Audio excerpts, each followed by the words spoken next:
This hangout may induce emotional flashbacks, so proceed with caution. Um, if you think you can handle it, then go ahead. If not, then please don't watch it. It's highly likely to be triggering. What's inside room 101? That which remains behind the black curtain, which many of us fight so hard to avoid looking at, and which forms the twisted foundation for so much of our personality, so much of our behavior, so many of our neuroses, is the idea, the doomful, painful black hole of an idea, the evil nexus of infinite gravity of an idea, sucking all light and hope and joy into it, that God is dead, that God doesn't love you or me or us. What does this mean? Okay, so I'm not talking religion here. I'm talking psychology. I'm talking particularly family psychology. So what does that mean? That God is dead in a non-religious context, as the way Nietzsche meant it. Really, he wasn't saying the literal Christian God is literally actually dead. What he was saying is that the moral framework and hierarchical structure that was vertical, you in the heavens, me on earth, the devil in hell, vertical, you above me, parent, adult, child in transactional analysis, if you like, that God is dead to the extent that there is no parental love because your parents didn't love you and they didn't want you. And because your parents didn't love you and because your parents didn't want you, you are unlovable. You are unwantable. You are intrinsically and unavoidably sinful, disgusting, dirty, worthy of contempt, and that even your very presence could be corrosive and harmful to other human beings. That is the great fear that many humans hold. It's not just people with CPTSD, and let's not kid ourselves. Life is traumatic. Every human is going to have PTSD and CPTSD to some extent, because from the moment you're born, the birth itself is a trauma. So, and then everything that comes after that is painful, and these pains cause a traumatic response. And people with CPTSD for whom the trauma is so bad that they end up becoming the enablers of narcissists, people like myself, who can only experience a twisted kind of false love that is actually just the anesthetic venom that the spider squirts into you so that they can guzzle on your guts. It's not even love at all. It's possession, it's domination. People like me can only experience intimacy in that framework of abuse. As one of my clients said to me with a lot of pathos a few years ago, I know it's not right, but it feels like home. So there's something comfy and familiar with having the jackboot on your face. There's something comfy and familiar with the chaos, with love being present and then suddenly withdrawn and being replaced by hatred, by punishment, by cruelty, by sadism and violence, emotional and physical violence. There's something familiar about that. And that's what's in room 101. And that's what a lot of people got it. Actually, I read the comments. A lot of my blue belts, my brown belts, and my upcoming black belts are going to get their first dan one of these days. But yeah, no, it was really good. It was really, really good. A lot of people wrote comments, and they could see where I was pointing to. It was the idea of not being able to accept the self. Why? Because if your model for loving yourself is from your parents, comes from your parents. That's not my theory. That's mainstream psychology. Your whole model for even taking care of yourself on a day-to-day basis, like blowing your nose and tying your own shoelaces, is modeled through your parents. And if they didn't love you and they didn't take care of you, then you have no model for self-love. Self-love becomes you know, it's an impossibility. So some people have low self-esteem, they have low amounts of self-love.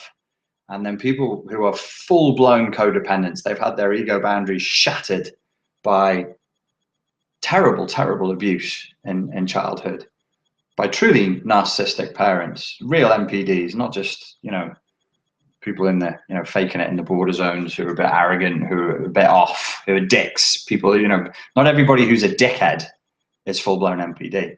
But for kids who, you know, the children who are of people with full-blown NPD, who are full-blown codependent enablers, yeah, the idea of having low self-esteem is a joke. And it's completely confusing and it's completely bewildering, because people can have, you could sit there, I could sit here, there's a teacher in front of me, and there's a guy to the left of me, and there's a girl to the right of me, and the teacher will be like, so you're here because you people, you all have low self-esteem, and we just need to build your self-esteem up. And I'm like, you're trying to pour tea into a cup, but I'd never seen tea before, and I don't have a cup. I have the powdered remains of a cup, and now you're pouring hot tea on my hand, going, there you go, there's some more esteem for you. Just tell yourself you'll be okay. Just big yourself up a little bit. Just big yourself up, yeah? Just big yourself up, lad. And you'll be fine. Except you're not, because it can't fit. The vessel doesn't have a hole in it. The vessel is powdered dust, and it can't hold any kind of concept of self-esteem or self-love. So when we are doing this work, and it is work, you're really building from the ground up, and we can't build on twisted foundations, because the building that is built on twisted foundations is going to be fucking lopsided. Then you're going to have problems again later in life. So for me, what that has manifested as is building buildings on twisted foundations, then having to tear them down from the top again and again and again. And even whilst I've been doing this project, and even whilst I've been healing buildings, I know I'm also a guy in the world with socks and a bank account, and people, you know how you get letters through the post? I also don't look at the address. See, it's fast illusion. I also get letters through the post, just saying things. They just have, people just write, like, not even people. Like, I have a stack of them. No human wrote anything. There's like 7 of these fuckers. No human wrote any of this. A machine wrote it to me. A machine wanted to talk to me, so the machine learned human, spewed out these letters, which are bits of trees, and then sent them in the mail to me. You know, so I'm the same. I'm in the world. I'm, you know, it's like, for you guys, I'm just a concept, like just out in some strange alternate dimension. But there's also, which I am, and I understand that, and I don't resent that. I don't resent being used. I do not resent being used in this context. I don't resent people just like completely use it. Like, it's there. I'm giving it away for free. Just do it. Just use it. I don't resent that at all. I'm just saying, like, you know, also I have been building buildings and then finding, oh shit, there's still a crack in that foundation. Right, tear the fucker down again. Let's do this again.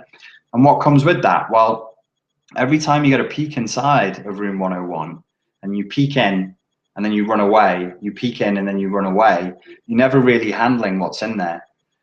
And you're running a lot, and you're in this weird, sweaty, guilty, fetishistic sort of relationship with the truth and with reality. And that's not an empowering position to be in. And I like the idea of empowering people so they can feel relaxed and comfortable inside of their own skin. And I like the idea that if there was a chance that we could work together to overcome that ultimate fear, that, you know, that it's not that big a deal, that it's actually manageable, that your parents didn't like you, that, you know, certain words I can't use, but there was a Dr. Dre album, and there was a good skit on that album. I think it was called 2000. That was about what a woman might do to keep a man when the man didn't really want to be with her, and she would deliberately conspire to have a baby. And there was a particular phrase for that, which I'm just not even going there. What do you do when you realize you are that, or that you were created in a situation by mistake? And it wasn't, oh, what a lovely mistake, what a fun, good thing this is.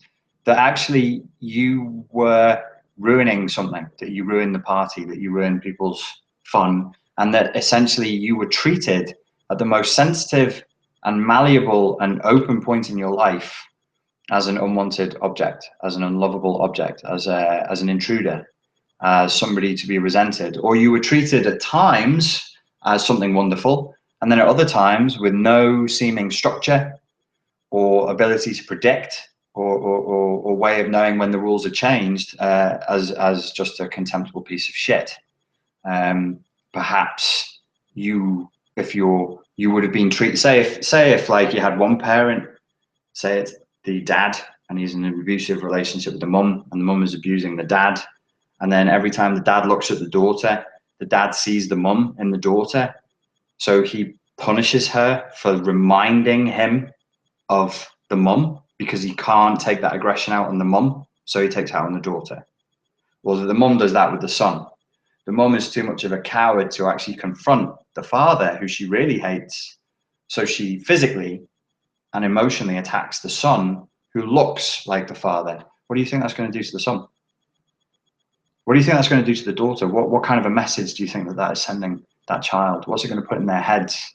How secure and grounded and sane will that person be growing up? What kind of dents will there be in their personality? What kind of a life, what kind of a chance at life have they got? You just took a shit, a big steaming shit, right inside of their, right in the fucking foundations of that person's soul. You just took a shit in their heart. And now they're going to grow up and be a person and live with that. How the fuck is that supposed to work? How could that possibly work? What chance have people like that got? And yet, millions and billions of people all across the globe are living that right now. Give it different terms, with childhood abuse. In other cultures, it would be called karma. In other cultures, it would be called nothing because it didn't happen. Because thou shalt honor thy father and mother. You don't question your father and mother. Or if you do question it and you say, this is what happened to me, that's pretty bad, people will tell you, it's not that bad. That's normal. That's what normally happens. People who've never lived that, whose parents were completely not like that, will tell you that it's not that big a deal, which is amazing to me. That's completely amazing. Like the fucking balls you have to have. But this becomes standard operational procedure. So what is inside of room 101? The idea that you are not lovable. Let me go a little bit deeper into the phrase, God is dead, and why this means that love is dead. So I'm using it the way Nietzsche used it. What did Nietzsche mean by the death of God? The phrase God is dead does not mean that Nietzsche believed in an actual God who first existed and then died in a literal sense. Rather, it conveys his view that the Christian God is no longer a credible source of absolute moral principles. And similarly, we have to learn that your gods, I'm going to misquote the film The Crow, Brandon Lee, Bruce Lee's son. God is the name for mother on the lips of children. You could have said father, it would still work. So your family, your parents, no longer become a credible source of absolute moral principles. You have to throw that idea out. And that is traumatic and frightening. And to everything that I have seen so far, for boys, it's harder to do it with their mothers, and for girls, it's harder to do it with their fathers. But ultimately, if you were raised in an abusive family unit, that is simply something you have to do. I told people in a seminar recently, you should have seen the fucking faces, on the looks on people's faces in the seminar. I said, look, you guys do what you want. Do what you got to do, kids. Do whatever you got to fucking do, okay? And I just said, well, if you want to get better and you want to heal, I'll tell you what you have to do. You have to get your wellies on. You have to get the fucking hankies out, and you've got to deal with your childhood, and you've got to deal with your family of origin if you really want to heal. If you really want to move on, if you like, why is the narcissist still stuck in my head? Why am I thinking about him or her all the time? And I'll be like, I have a solution for you. Oh, you do? Yeah, let's talk about your family of origin. Oh no, I don't want that. I totally don't want that solution. I want a solution, but not that one. You know, I want to lose weight, but I totally don't want to change my diet. I want to get stronger, but I don't want to squat. Give me the other, you know, these are the times we live in. Like you say, give me a solution. And you say, well, the solution hurts a little bit. you got to suffer a little bit. You got to just take your medicine a little bit and have a stoic attitude and work through it. And people are like, no, I don't. Yeah, I'm totally not going to sit there and cry, about my parents and things that happened to me when I was 6. I'm not. And I'm like, okay, well then don't.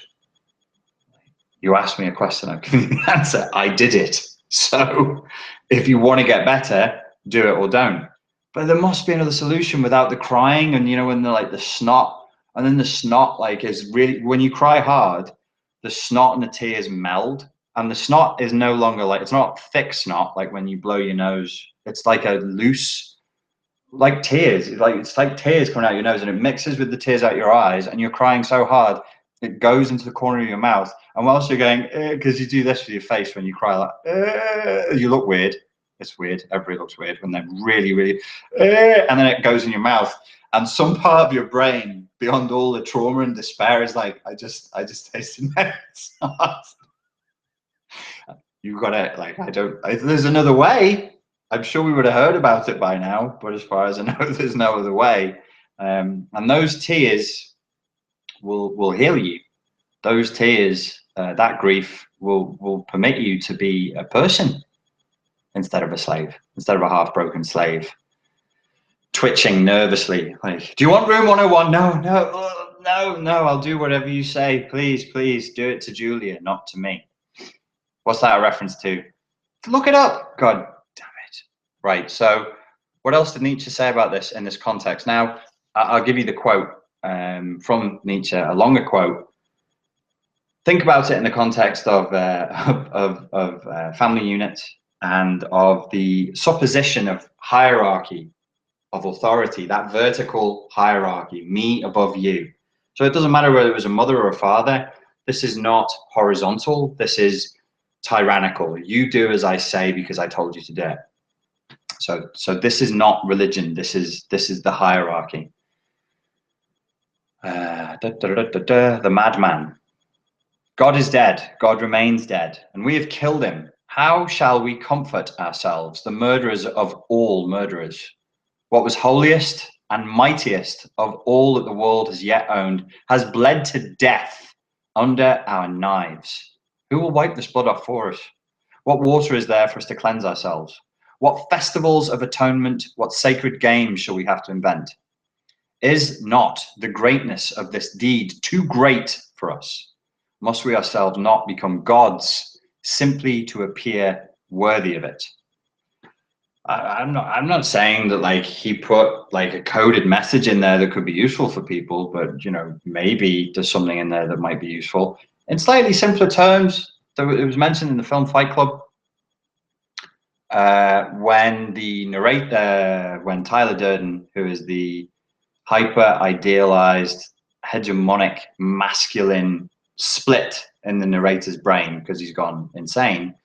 It's him, he's talking to himself, but when this hyper idealized version of masculinity personified in Tyler Durden initiates him with a painful initiation, he pours lye he actually kisses his hand, makes it wet with saliva, and then pours lye on it that gives him a chemical burn. And whilst he's receiving the chemical burn, Tyler Durden says to him, our fathers were our models for God. If our fathers bailed, what does that tell you about God? Listen to me. You have to consider the possibility that God does not like you. He never wanted you. In all probability, he hates you. This is not the worst thing that can happen. So that's what I mean when I'm talking, when I say God is dead. I don't want people to get upset.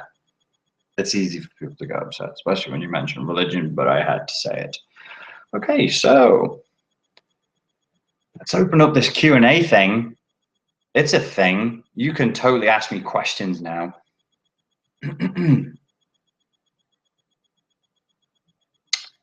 I will select one. I don't think of any kind of God is dead. My narcissist mother tried to kill me as a very young girl, retold the stories like accidents as jokes. Like I don't even know how to describe the actual feelings I have, but she was real, believable to me. Sword of Damocles even now. So people don't know the reference. The Sword of Damocles hangs I can't remember the full story, but it hangs by a thread over someone. So when you say, oh, I'm under the sword of Damocles, it's like I'm literally lying down under a huge sword with just a thread that could break at any moment. So you're under perpetual threat. You're under the knife. Yes, this is from Catherine. Yeah, that's very common. I hear that a lot, especially from the daughters of narcissistic mothers, how stories of abuse, monstrous acts are, the narrative is twisted and reframed so that it's something funny. It's like a joke, a jokey thing that happened to kind of reduce the impact of what was done and to reframe it so it was nothing. Chris says, so what's in room 101 for you, Richard? It's the same for everybody. The notion of just being completely unloved and unlovable. I didn't say why this affects love. If God is dead, God is the, if you get real primitive, you get real primal. I won't go back into conspiracy theory land here, but if you get real primal about it, that is it's God the Father. It is named. Then that is a source of original love, pure love. And if you're into the Abrahamic traditions, if you were raised in them, then any love that comes through your parents to you, or between the family members, or between friends, is God-given. It's the original source of love. So if your model for love is broken or dead, then there can be no love. Love is now a sham. It's a shell game. It's a fake thing. Love to you, to me, through experience, is something people say they feel to trick you into doing things for them.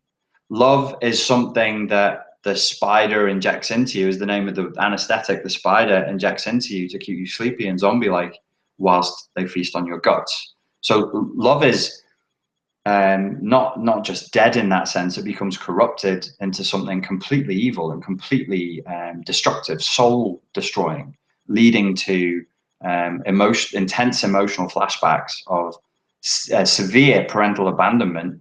And I'm pretty sure this is where suicidal tendencies come from. I'm pretty sure that this is where people get the idea that it's a good time to just fucking check out, because what's the point? I'm not lovable. I'll never know love. I'll never know connection with another human being. I never really, this is what attachment disorder is. Attachment, connection, it's the same fucking thing. I never really got the attachment I should have got primarily in the first instance. And now my ability to attach to another person is broken for life. So I'll never know love, not properly. What's the point living? What is the fucking point? There is no point. And the feeling that generates, there's depression, there's different flavors of depression. I should do a video on this. But there's different flavors of depression. There's a kind of slow burn depression where it creeps up on you. You don't even notice it. Like, you're just not sleeping. Sex drive disappears. If you usually have a high sex drive, it completely disappears. If you're not particularly high sex drive, but you're interested in stuff and things, the books, your interests, your hobbies, whatever you pursue, suddenly you don't want to do it anymore, and everything kind of falls flat. It's like a flattening. That's properly what the word etymologically depressed means. If you depress a button, you flatten the push down. Everything is flat. Well, nothing, no life. Then there's another kind of depression. There's the kind of depression, I'm saying there's two. I'm sure there's many more than this. There's a kind of depression that I think I got identified properly by Pete Walker's book, CPTSD from Surviving to Thriving, which at points he calls the abandonment melange, just like in the book June, where there's so many negative flashbacks firing off at the same time and bumping into each other. You just end up with this pastiche of despair and horror and awful feelings where you feel in the moment crushed. It's physical, like your chest feels crushed by despair, and all you want to do is be dead, because it's like and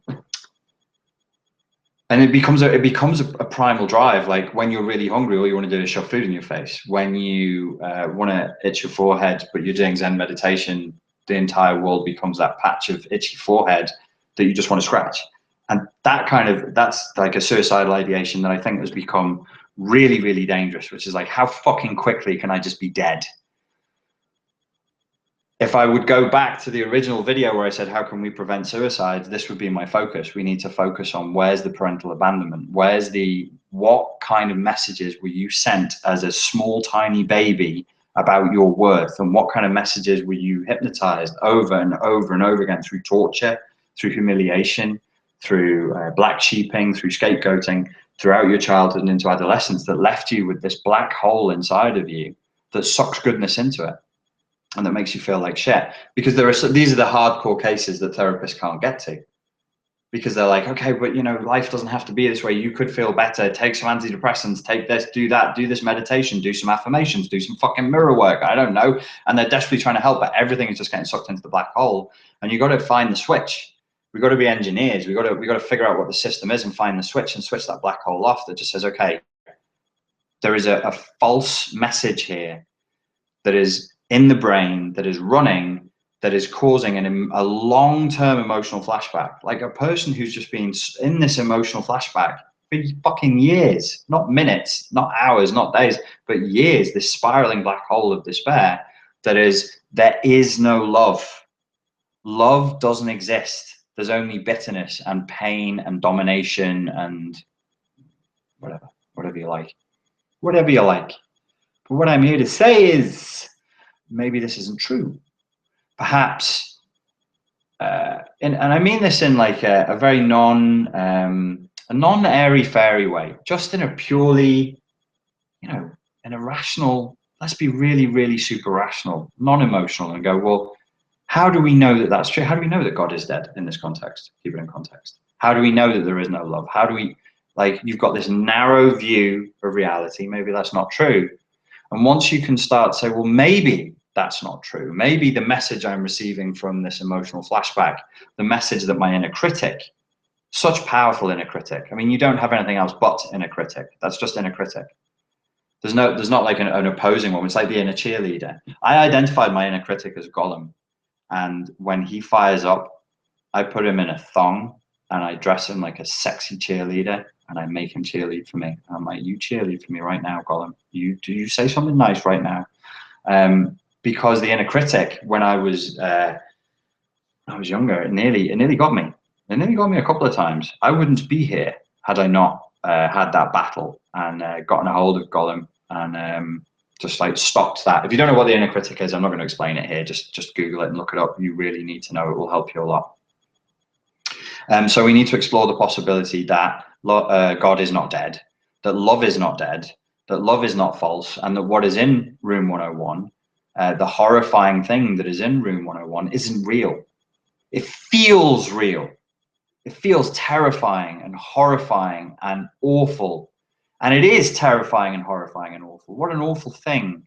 Imagine now to go back to being a child and to see somebody treat a child that way, to think about a child being treated that way. We just had a case recently in England where a guy fought in a court battle to get custody of his child back, and he won it, got the child back, and then beat her to death, kicked their skull in. And you just think, evil's real. It's real. It's there, and you can't see it. It doesn't come with a fucking black cape and horns and all that. But it's real. And you've got to guard yourself against it. You've got to protect yourself against it. Well, if you're here watching this now, you probably weren't trained to do that. Why would anybody train you to do that?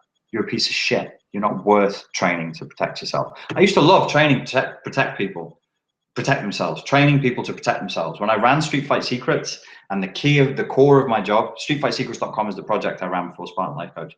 The core of my job, actually getting hold of guys and girls and going, hey, you can protect yourself. And I would go deep with people really, really quickly, not on purpose, but because they would come to me with psychological questions to physical problems. And what's the primary problem that we face in the self-defense community? Ask your friends who are in self-defense.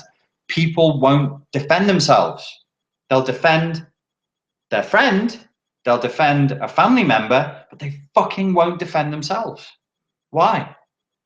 Most of the time, these people are, like you, like me, CPTSD, boundary broken, codependents, who were not trained to have self-worth as a child. They'll fight 10 ninjas and win for their child, but they won't even have a conflict with, they won't even have a verbal conflict at work with their boss, let alone, you know, do you know what I mean? It's crazy. And that's the beginning of this project, of me going, why would a guy who's fucking special forces, SAS, you know, 10 years of experience in the field, break down when his kids won't listen to him?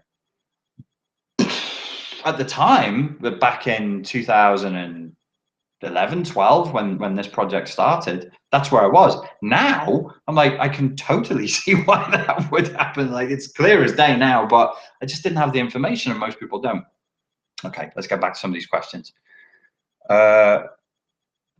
You're still doing the same job, Richie, but it's now emotional instead of physical. Don't you agree? Yes, I'm training people to protect themselves from a threat that is much more immediate. Like, Chris, you're like me. You are a white middle-class male, educated, and you know, you live comfortably. Well, what's our main threat? Is it? This is a serious question. Do you know how much more likely? What? Okay, let me, because I've discussed gun control with Chris before. I'm a little bit more pro-gun in America than most British people are, but that's a different subject. Me and Chris are white males. We are middle class. We are educated. We're more likely to kill ourselves than we are to be killed. And I realized that one day back in 2011. I was like, they're like, wow, how the fuck does that happen? Combat veterans who get sent to Iraq and Afghanistan, who are soldiers working for American and British forces, when they come, they're 4 times more likely to kill themselves than to be killed on active duty. I wish I could remember how much more likely you are to kill yourself if you're American. Okay, I'm not sure about. I'm pretty sure as a Brit, for my demographic, as a British guy, the chances of me being killed like by a person, that's fucking remote. Unless I become a like, you could say, but if you became a coke dealer or a gangster, you'd get killed. No, I wouldn't.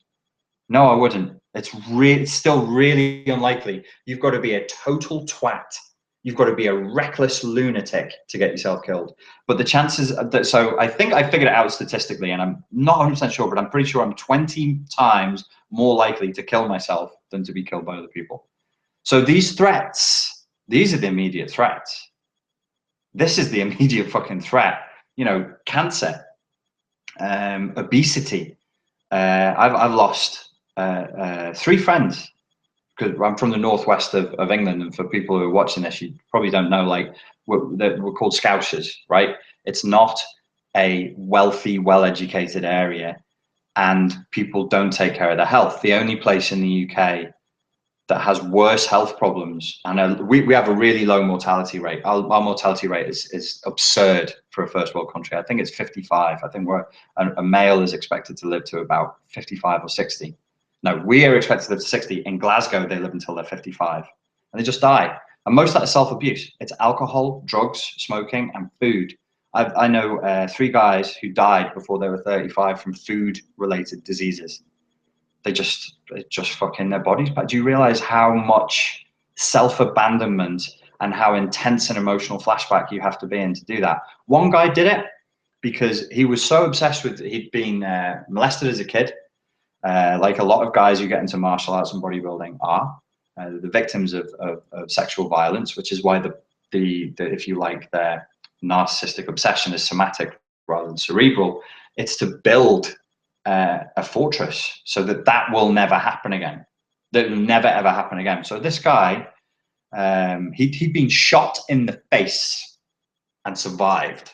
Some people might even know him if they used to work in the Liverpool security industry 10 years ago. It's a famous shooting, actually.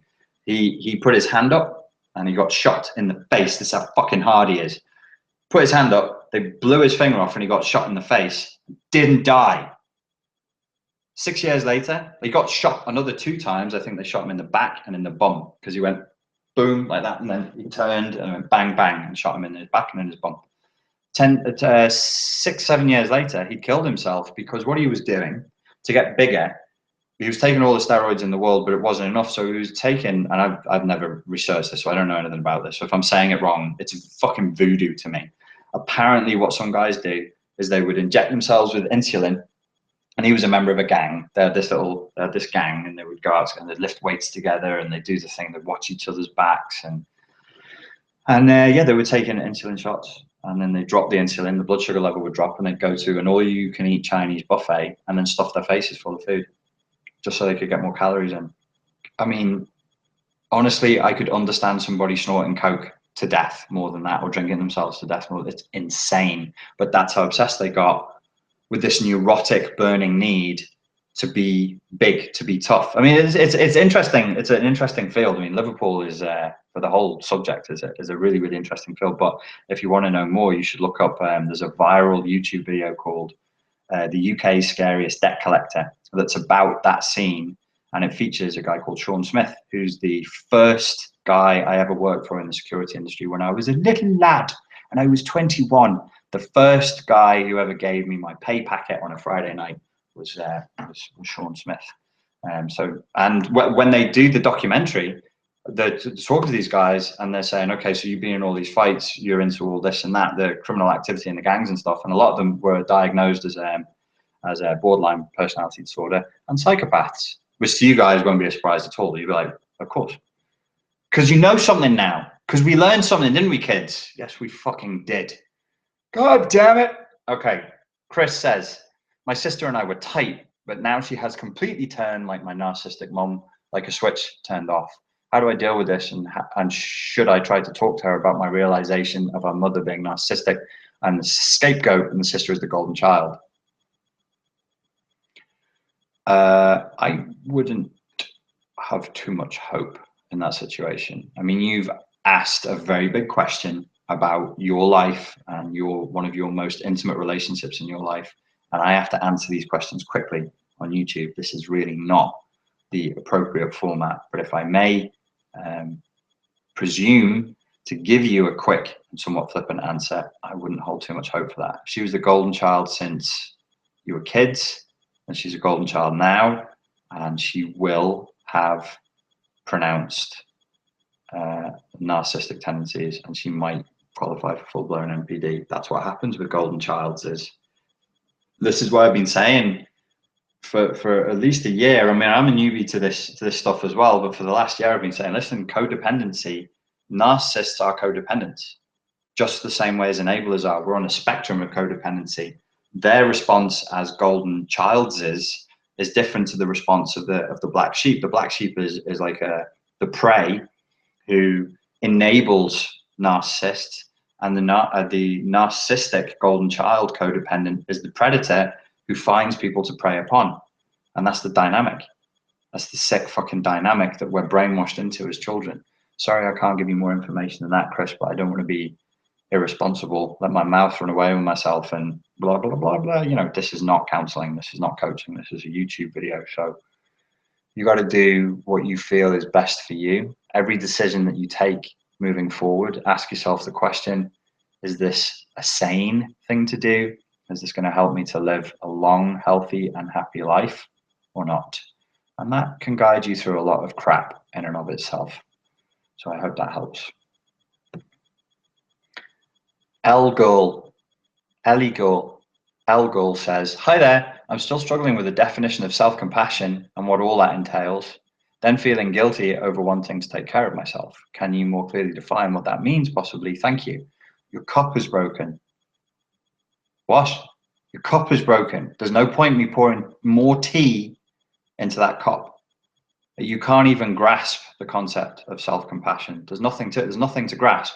There's nothing there. I'm not going to fill your head with, because I can talk a lot and more words ain't going to help you. So here's Simon the toothbrush and Sally the gym card.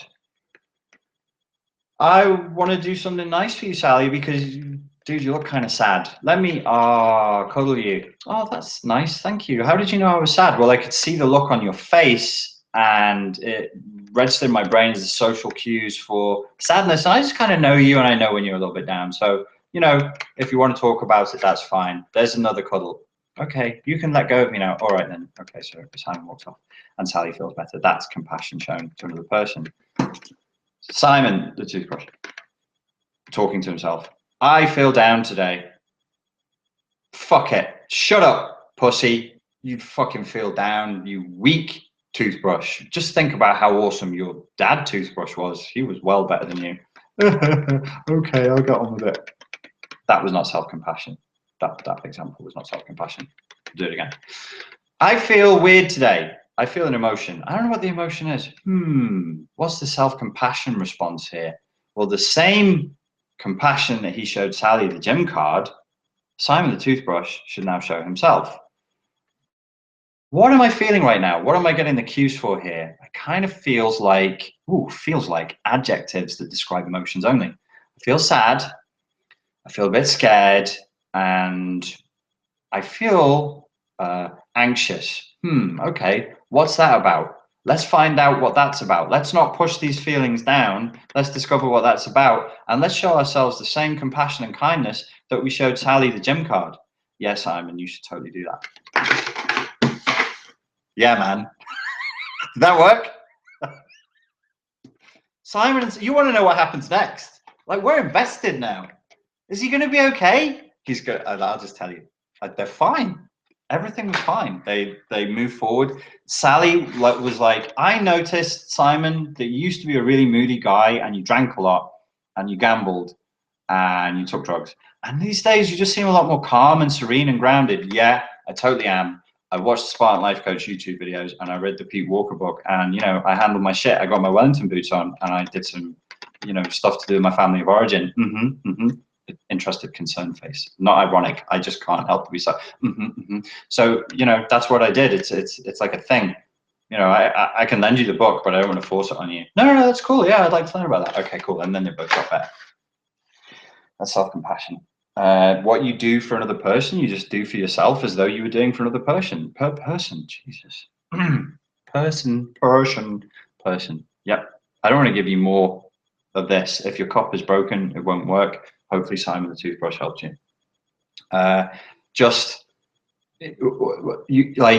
You can't get a foothold on this stuff, Ellie Girl, without understanding what emotional flashbacks are and what the inner critic is. So you've either got to go and get the Pete Walker book, which I think somebody said to me the other day is on really cheap on Kindle right now. I think it's free for like Kindle Plus members. Look, just download, get your smartphone, download. You don't need a Kindle, just download the Kindle app and go and buy the Pete Walker book and learn what an emotional flashback is, learn what the inner critic is, learn how to handle an emotional flashback or to reduce it and how to reduce the inner critic, shrink the inner critic, and then you won't feel guilty over wanting to take care of yourself. But I don't think you really need a more clear definition of self-compassion. I think there's just a mental block because yourself has been trained to not accept compassion from other people or from yourself. But, you know, like discipline, compassion starts with the self. Oh, Ellie Girl already replied. Haha. Oh, wow. So weird that I couldn't see that. Very helpful. Do you see? You can't see. We all can't see. It's fucking strange. It's like, you know, where's Simon the toothbrush? He's right there. I can't see him. Where's self-compassion? I can't. What are you all talking about? I can't. You can't see.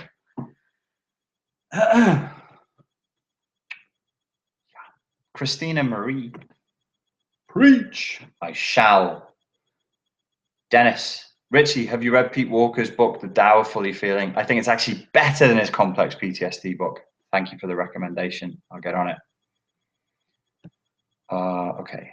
Question from somebody who wants to remain anonymous. I don't know where to start or who to concentrate on. I believe my mother to be a narcissist. My father committed suicide when I turned 18. I now accept my bad choices in men come from upbringing, but where do I go now?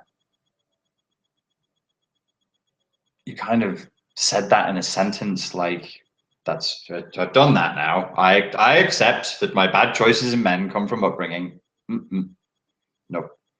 Listen, you got to go to another adult, a second person, not a YouTube video.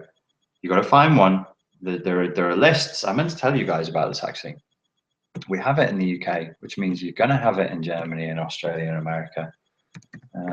Like let's see, is it called a counselling directory. So in England, we have something called the counselling-directory.org.co.uk. Don't fucking ask me for the link. Go and look for it yourself. This is a manifestation of your samangat and self-compassion. Look for the information yourselves with ferocity of intent, with the intent, I will get better.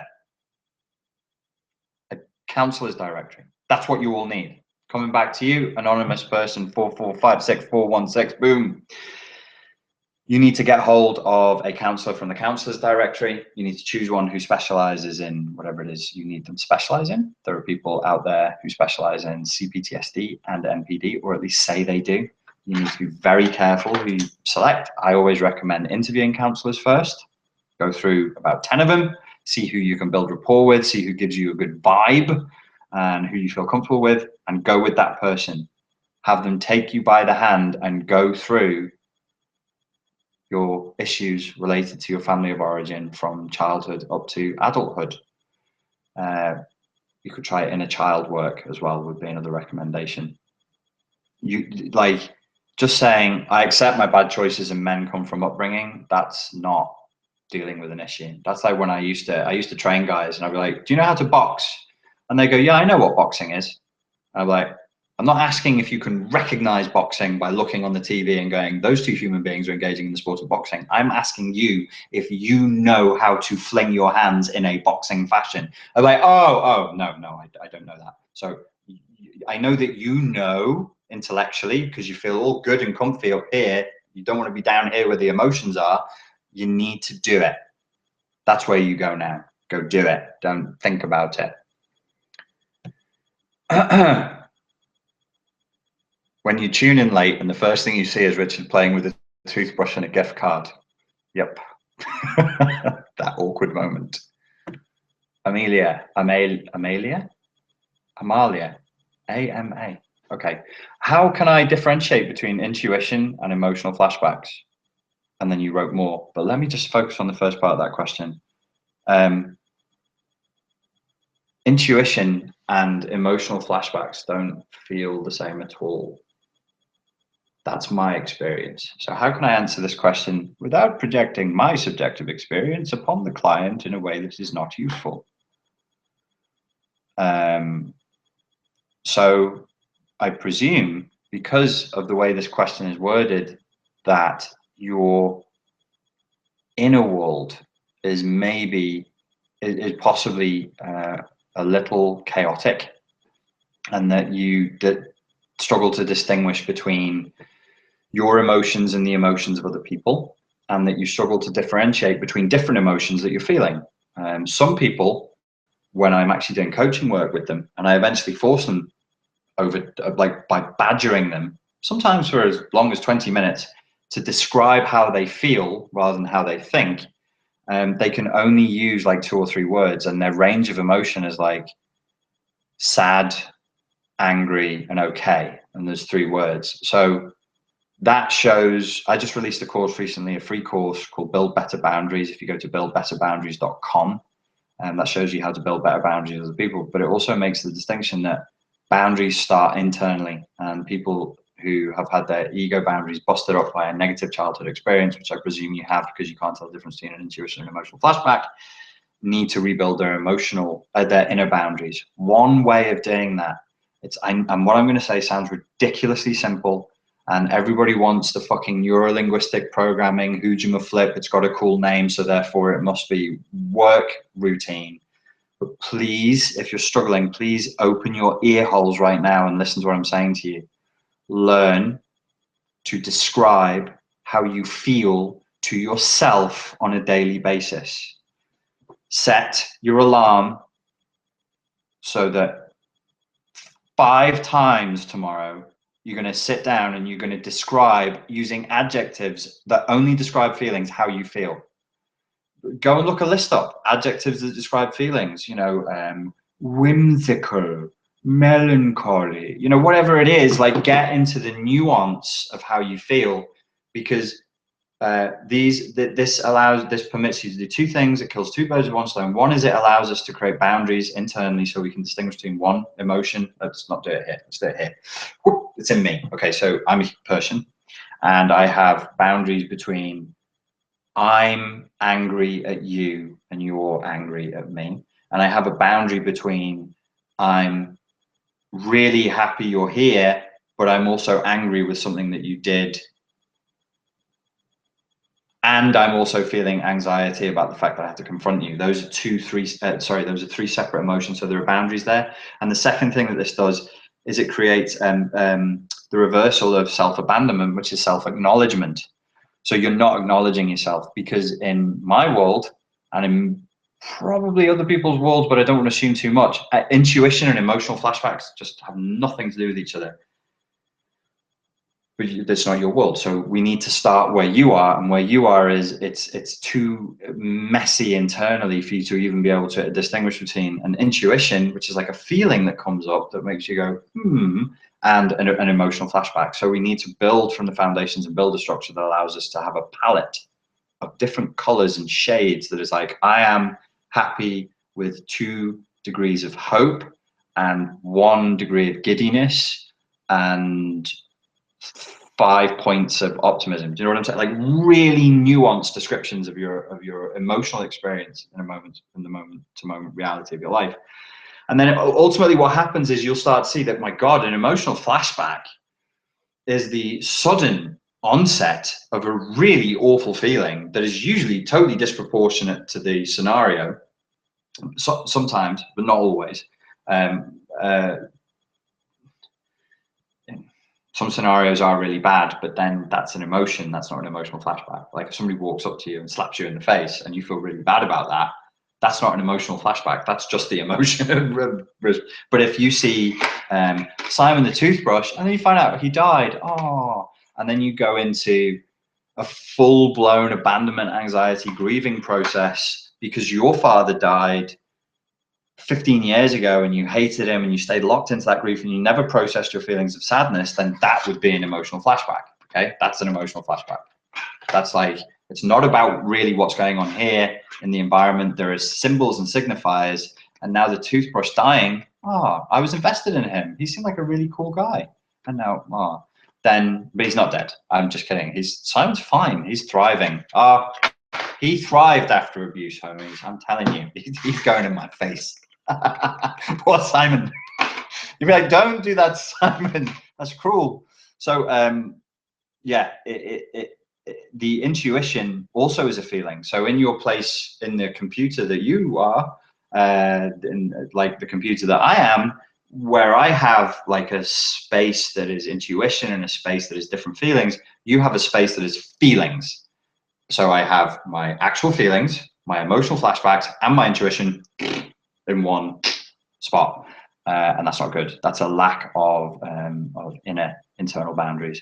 So once you've done this exercise, and it's going to take probably a couple of months, and you probably should seek a professional counselor to help you with this process, you will learn to distinguish between the emotional flashback, which is a shitstorm of disproportionate emotion that's caused by some kind of a signifier or trigger in the environment, and intuition, which is a little voice inside of your head that is backed by a feeling that says something is up here, kid. You know, whenever I think intuition, because my experience is in self-protection, I always go back to the context of, you know, a girl is walking home from work in London late at night, and she's walking down a dodgy street in a dodgy area, and she sees 2 lads over there, and then her intuition says something might be up, or you know, whatever.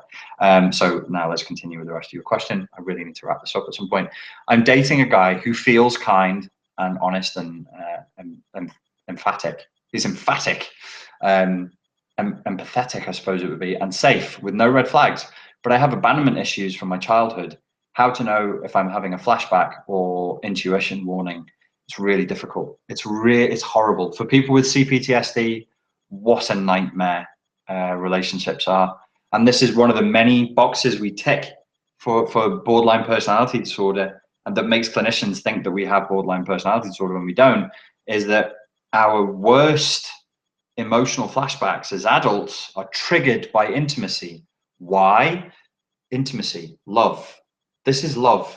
This is God. Not, don't, come on, keep up now. Even if you started halfway through, not that God, the other one. Stay with Freud, stay with Nietzsche. And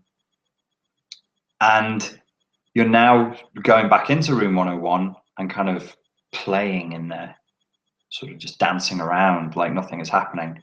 But when you actually think objectively about it, not just for people with CPTSD, but for any human being, like once you get past probably the age of 23, 24, depending on your cultural background, the whole dating thing, think about how much of a gamble you're really taking.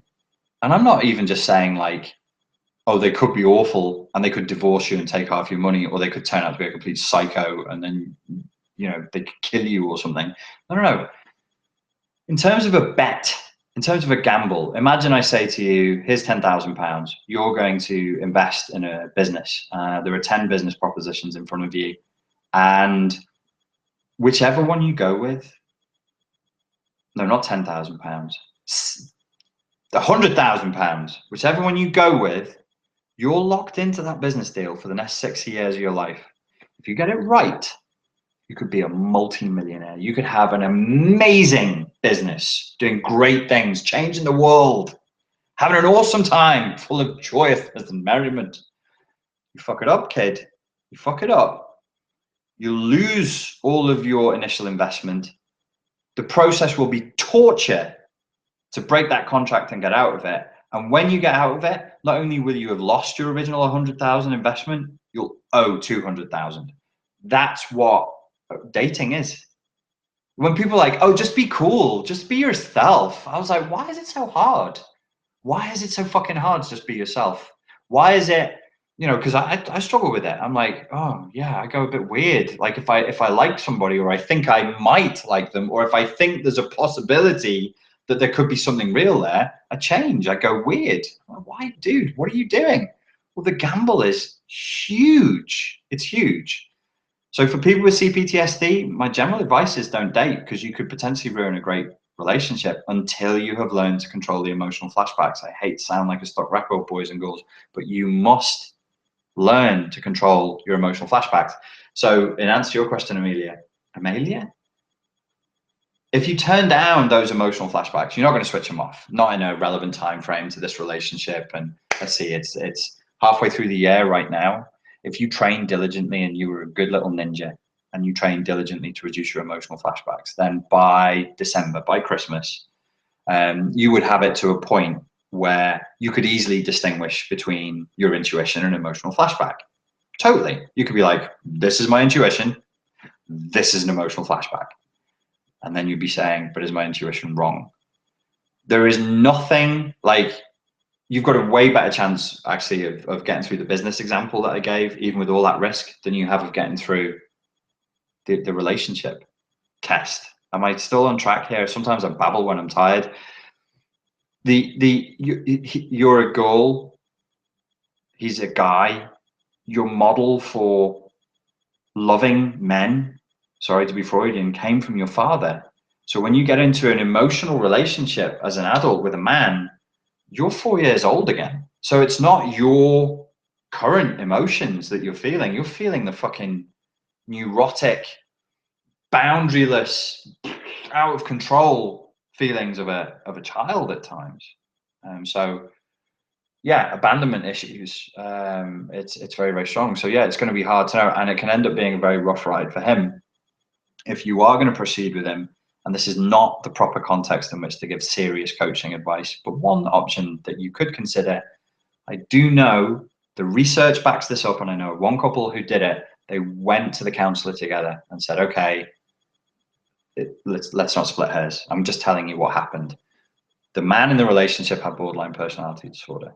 Let's not split hairs. Let's just leave it at that. And he went with his now wife. They were just girlfriend and boyfriend back then, and they just worked through everything together, and they worked through it, and it worked fine. Similarly, they found the same with combat veterans with PTSD. If they treat the wife and the man, the husband together, or the husband and the soldier together, because it's actually, don't know why this is, but men whose wives come back from war, come back after military service, they seem to struggle even more. But if they get treatment together, then it works much better. But for now, it's going to be nigh impossible. I'm sorry to be, I'm not defeatist on many things, but if you say to me, here's a raw recruit, a white belt with CPTSD, they want to be in a relationship. She doesn't know whether she's kicking off over something that is real, kicking off, English expression, just meaning, I don't know, starting an argument over something that's really there, or whether it's just her issues that's provoking it. Like at this level, it's really hard to control. You must learn to reduce those emotional flashbacks. Take a few more questions, and then I'm going to have to pack it in. Jay Graham says, do you have advice for how to interview a counselor? And then you go on. Let me deal with this first question.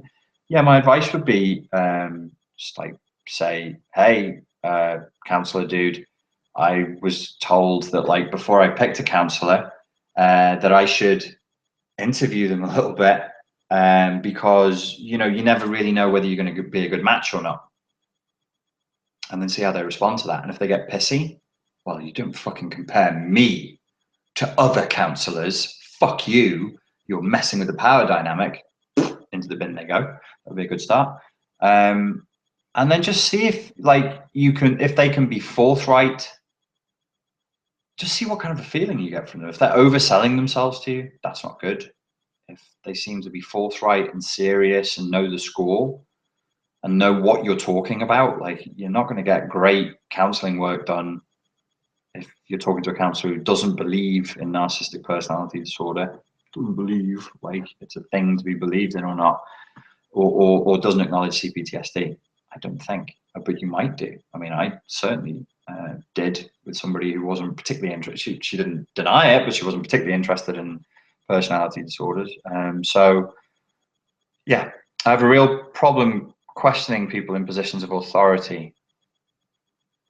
My intellect calls BS on that, but my emotional self caves. I tend to verbally agree with whatever they say, even if I really don't. I'm not sure what you're saying, mate. I have a real problem questioning people in positions of authority. My intellect calls BS on that. On what? On questioning people in authority, but my emotional self caves. I tend to verbally agree with whatever they say, even if I really don't. I'm sorry, I think I know what you mean, but I'm not 100% sure what you mean. Obviously, you can't go into counseling continually questioning the person who's in charge. Apparently, this is very normal for my Myers-Briggs type, which I'm not particularly interested in, but somebody said you should do it, and I did, and I turned out to be very close to what I was actually like. So I'm very into challenge authority and then submit to authority. And that's very typical of my type, which I think is ENTP or something. So do the interview process, get the one you want, and then start training. Like, bro, you can't just fight your personal trainer the entire time he's trying to show you how to get stronger. You won't get stronger. You can't fight your martial arts instructor the entire time he's trying to teach how to fight. You'll never learn how to fight. You can't fight your counselor every second. Don't make him reprove himself to you every session. You're wasting your own time and you're wasting money. So if you really do have a problem with people in positions of authority, then I don't see how counseling is going to help you. That's a question that you have to answer on your own terms and your own time. And dude, it's a question of maturity. Like, be mature, be sincere about this. Challenging people in positions of authority, being a rebel, it's all very cool, great, fine, necessary, always necessary at all times. But at some point, we got to get past that and actually do the work. And if you won't listen to them, listening to somebody is always submitting to their authority. If you can't do that, counseling is not going to work for you. And you're going to have a horrible time, and you're going to waste your time, and you're going to waste the counselor's time. At some point, like you're listening right now. So you can do it. You're asking me, and I'm in a position of authority, so you can do it. So you need to find like this kind of thing that works for you. My intellect calls BS, but my emotional self caves. I tend to verbally agree with whatever they say, even if I really don't. yeah, that's real. That's a simpler thing. That's just a lack of boundaries. You don't have to verbally agree with whatever they say. Choose somebody who you like, choose somebody who you can trust, and move forward. If they prove to be untrustworthy, then terminate with them and find somebody else. It sounds a bit brutal the way I'm saying it, but there is no other way around it. This is like, if you want to know how I did it for myself, that's how I did it. It's a really, really hard problem that we're trying to solve with minimal tools. It's junkyard favela solutions that we have to come up with, and we just have to work with what we got available. Like fucking YouTube. This is really not the format for this. It's a totally inappropriate format. But what are we gonna do? I don't know what to do. This is it. So yeah. Listen, Jay Graham. You choose one that you like, and then you give him or her a good shake. You give them a good go, and you see what comes of it. Do as they say.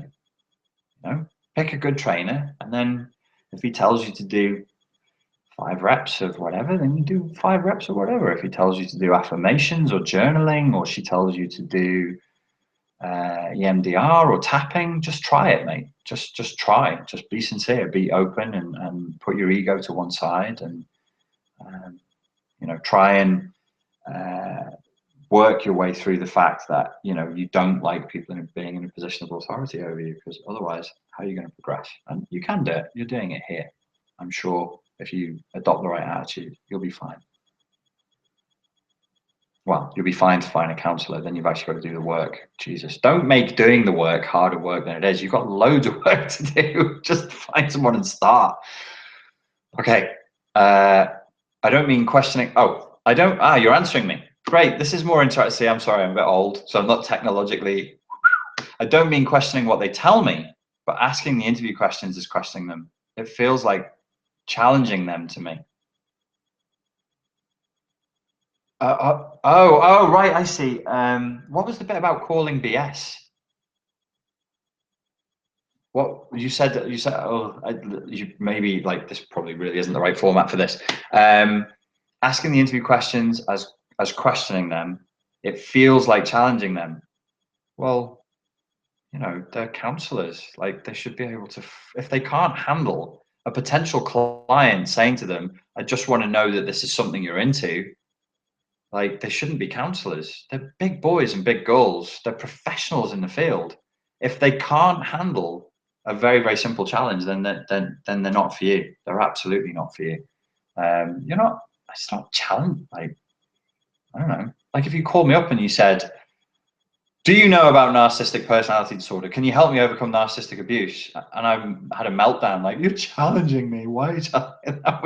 That'd be crazy, right? Jay Graham, I think I may have missed your point. If that helped, cool. If it didn't, then just write another question. I think I might have missed. Maybe I missed your point the first time around. But you absolutely have the right to question them. And indeed, if it's a child, it's not really challenging them, I suppose. But you also have the right, like, they're putting themselves out there as experts in the field of mental health. Maybe these fuckers need to get challenged more often, because some of them are just lazy. Maybe all of us should challenge people more frequently, especially when they're asking for money and they're working in the field of mental health. Like, I absolutely think that they should be able to handle the simple question, do you know about narcissistic personality disorder? Can you help me overcome narcissistic abuse? Without fluff, without them stuttering and going, well, I don't really believe in da da da da, but I certainly da da da da. Well, fuck you then. Is it like, maybe I'm missing a piece of the puzzle here? Maybe I'm quite, like, I've been in business for myself for a long time. I don't want to say how long, a long time. And maybe that kind of thing just makes me a bit more hard faced. So I will just say to somebody, is this something you can do? Like, if I'm going to hire you to do a job, which I just did, I just paid somebody quite a bit of money to do personal training with me. And I paid somebody to do other training with me tomorrow. And I went to the person who's going to train me to do the thing tomorrow. She's the 6th person that I trained with before I said, yeah, she can do it. And I looked at her. Maybe this is weird to people. Maybe this feels like being judgmental or something. I didn't care about, I only like, it's a business transaction. I only care about what I'm going to get from it. And they should only care about training me as a potential customer. So let's say it's ping pong classes. It isn't. But let's say it's ping pong classes. And I go, or kickboxing, something I know about. And I go, get in the ring then. I want to see you on the pads. There's fucking nothing wrong with that. I'm not going to pay you money to train me if you suck. And loads of people suck who train kickboxing and boxing. Boxing class is another thing I'm taking right now. There's instructors who take boxing classes. They're shite. But, you know, £3, I get a bit of a sweat and I just go and do the thing. I don't challenge them and go, you're shit. I just take what I need and then I walk away.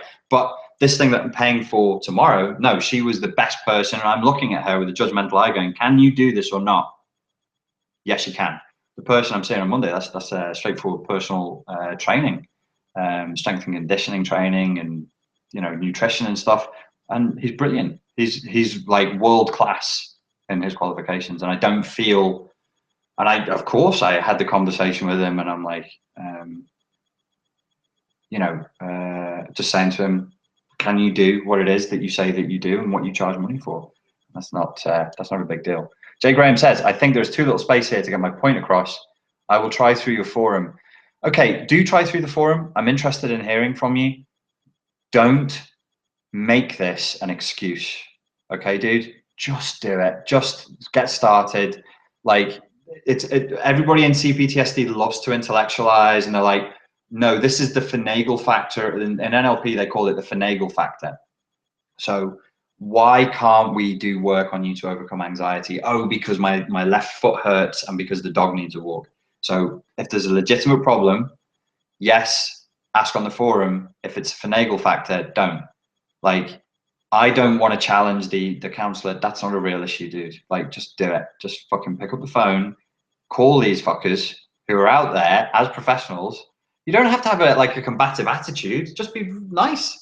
It's a fun, hey, can you help me with it? You know, smile and, you know, but don't turn this into a thing if it doesn't need to be. Just try and get on with it. Is dreaming memories the same thing as an emotional flashback? Covered this in another Google Hangout. It's not the same thing as an emotional flashback, no, but it can be caused by an emotional flashback, and the process by which you dream memories of the traumatic events might be the same as the process that the brain is trying to push itself through as an emotional flashback. Torture you or torture itself with emotional flashbacks. It's trying to process, it's trying to digest. And the example I gave, maybe it was in a podcast, was that in order to process grief, it's like digestion. So you eat and then you process the nutrients and then you do a poo. And sometimes the dreaming is the sort of like evacuation of things that you don't need anymore. Sometimes dreaming just has that, which is why you dream a load of gibberish sometimes. It's just the brain just going, okay, this is just get it out.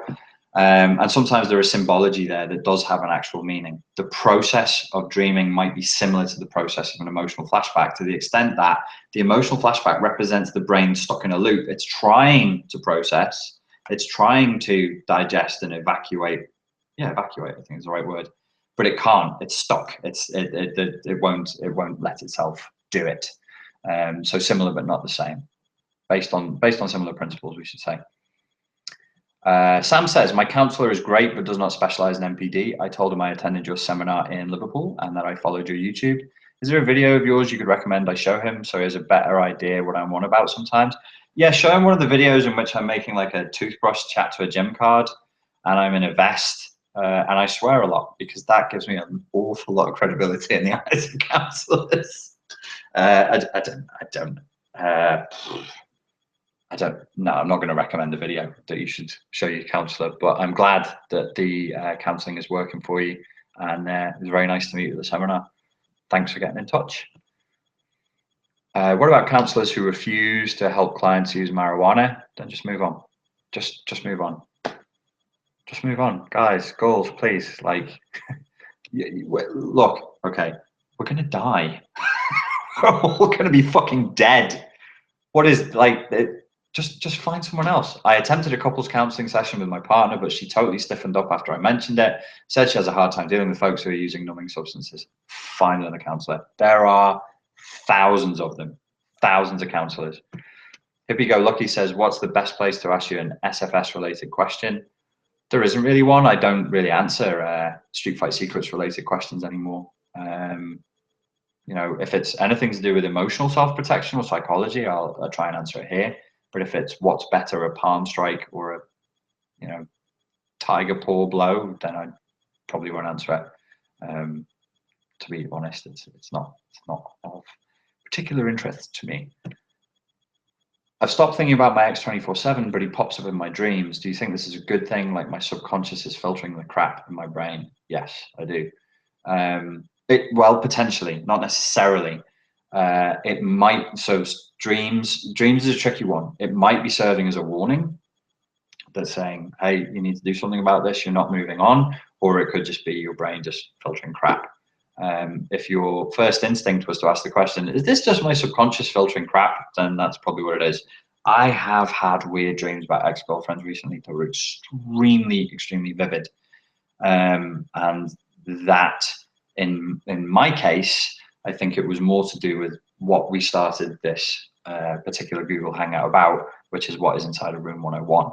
That's why those dreams are popping up, because they become the unconscious only deals in metaphor, so they become symbols for a deeper problem. Always look for the symbology. If you want to analyze your dreams, I recommend Tony Crisp's website, Tony Crisp, and the website is Dreamhawk. I've been using that since I was 14 years old. Not the website, his book, but all of his book is now gone online. He's really good.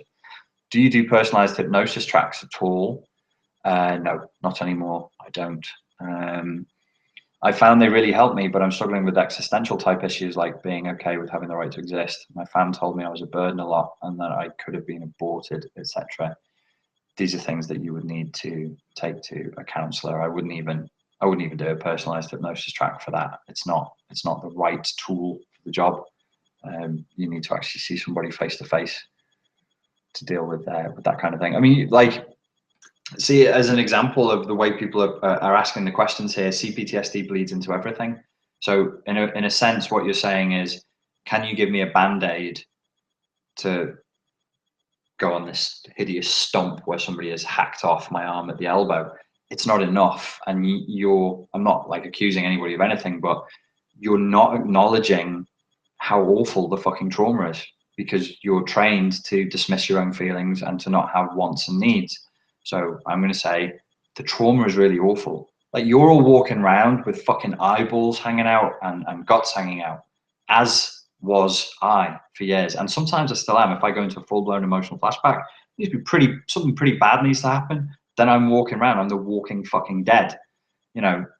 But you think you're okay. You're like, this is just a flesh wound. Remember, like the Monty Python sketch? This is just a flesh wound. It's not a fucking flesh wound. Somebody's hacked your arm off. Go to the ER. Go and see a professional. It's serious. This is serious stuff.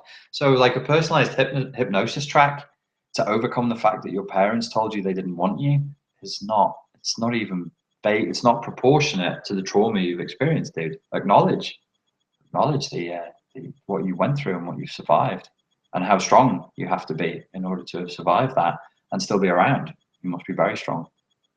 Mary asks, my family is conspiring to commit or murder me to steal my... No, guys, don't. No. Don't come to me with stuff like this, please. Nope. If you got a police issue, then call the police.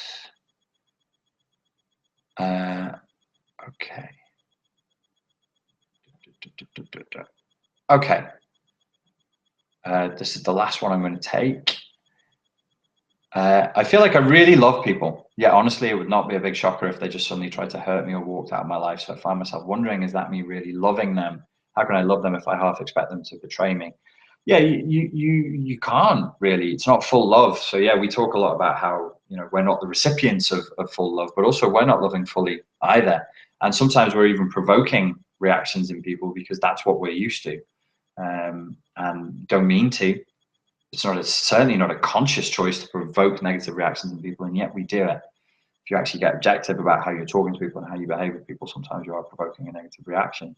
So you ask the question, how can I love if I half expect them to betray me? Good question. The answer is not really. You can't. So there's an attachment disorder there that actually needs to be healed and needs to be processed, so that, like, if you love somebody, half expecting them to betray you, imagine the burden you're placing on them, and imagine how isolating and hurtful that is for them. Imagine just projecting the pain of your last relationship or the pain of your relationship with your father onto an innocent boyfriend in the present moment, and just going, well, I just assume that I'm going to be treated this way, no matter what he's done. Eventually, he is going to feel bad about that. He's going to feel negatively towards you. That's not a good result. So that needs to be cured. It needs to be healed. It's there's something wrong. It needs, you gotta, like I just said, you gotta acknowledge it. That's pretty bad. That's a real thing. That's a real issue. That's not, I know you were probably told not to cry, don't be a crybaby, stop whining, it doesn't matter, it doesn't count, it didn't happen. Now I'm saying the opposite of that, and it's going to be hard for people to hear. This is real. It's a big issue.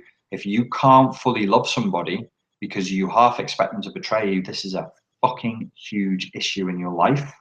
And you should, with urgency, apply resources and take time out of your life to go and get that fixed, and get somebody to help you with it, to work through what is, pretty heavy burden to carry.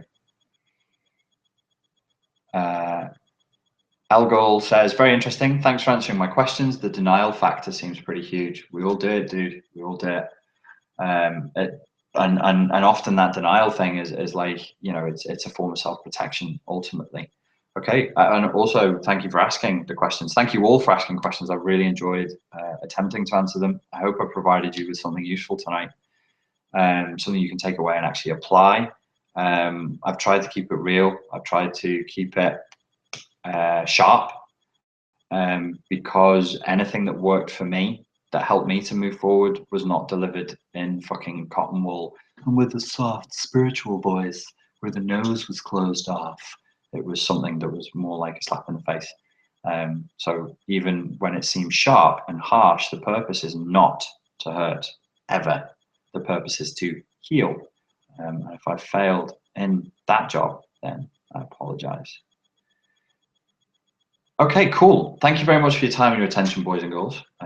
It's been a pleasure. We'll do this again real soon. If you've got any more questions, you can go to the Spartan Life Coach Forum, go to the question and answer section and stick it in there. And I will, I'll get around to it either on the podcasts or on one of these Google Hangouts. And yeah, that's it. Take care of yourselves. Self-compassion. Remember, kids, like Simon the toothbrush, show yourself some self-compassion, That's it. I'm out.